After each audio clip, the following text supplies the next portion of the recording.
சென்னை கோயம்பேட்டில் பாரில் ஏற்பட்ட தகராறில் இருசக்கர வாகனத்தில் சென்ற பெண் மீது காரை மோதிய சம்பவம் நடைபெற்றுள்ளது.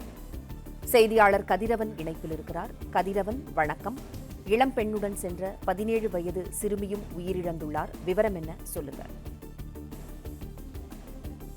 சென்னை கோயம்பேட்டில் தனியார் பார்ல நடனமான போது பெண்கள் மீது இடித்ததுனால ஏற்பட்ட தகராறு மோதலாக மாறி இருசக்கர வாகனத்தில் சென்றவர் மீது காரை ஏற்றி கொலை செய்த சம்பவத்துல ஏற்கனவே ஒரு இளம்பெண் அந்த சம்பவத்துல உயிரிழந்தார்.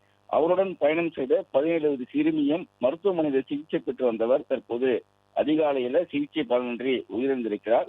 இது குறித்து கோயம்பேடு பேருந்து நிலைய போலீசார் ஏற்கனவே 7 நபர்களை கைது செய்திருக்கிறார்கள்.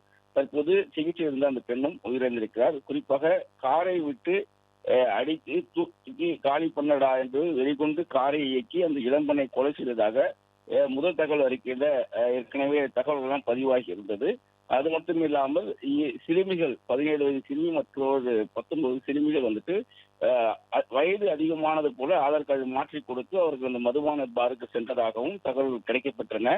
கடந்த 30ஆம் தேதி இரவு 9 மணிக்கு சிறுமி 17 சிறுமி மற்றும் யான்சி உமர் ஆகியோர் வந்துட்டு இந்த கோயம்பேட்டில் கூடிய சென்னை கேட்வே என்ற பார்ல தான் போயிட்டு மது அருந்த சென்றிருக்கிறார்கள். உடன் நண்பர்களும் சென்றிருக்கிறார்கள்.